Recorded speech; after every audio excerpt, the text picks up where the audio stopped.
Isa pong pelikulang kinikilala ang kahalagahan ng mga ina ang mapapanood sa Toronto ngayong linggo para sa Mother's Day. Ito po ang Silent Battles na hatid ng isang Filipino director at mostly Filipino cast. Silipin natin sa report ni Keisha Balatbat. I hope they can watch our movie. It's not actually a film, but it's also a message of hope and a conversation starter. Isang bagong pelikulang gawang Pilipino ang nakatakdang ipalabas sa Mother's Day, ang Silent Battles, obra ni Filipino director Marky Hugh.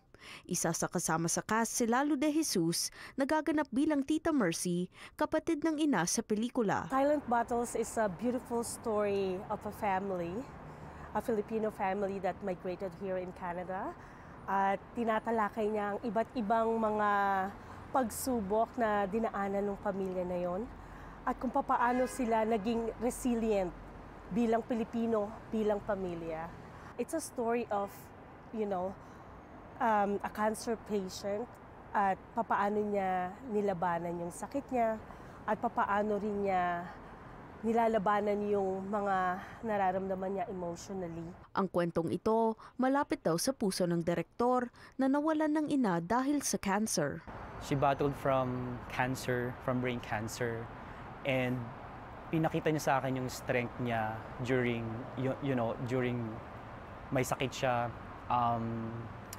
And nakita ko yung resilience niya, yung pagiging matatag niya, and kami magkakapatid talagang sobrang napahanga niya kami sa braveness niya. Sa paggawa ng pelikula, naalala raw nila ang sakripisyo ng kanilang mga ina.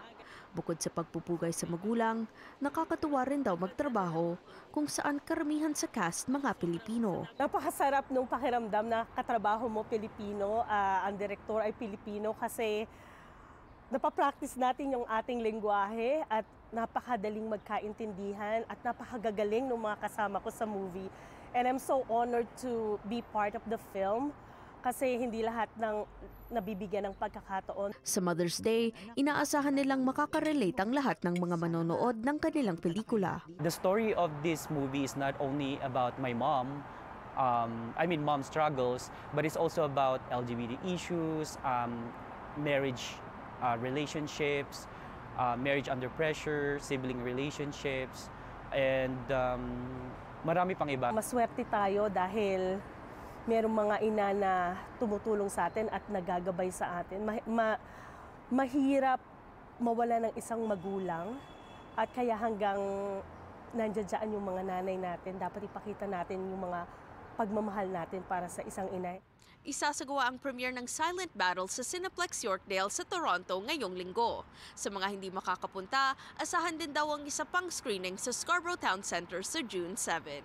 Keisha Balatbat, Omni News, Toronto.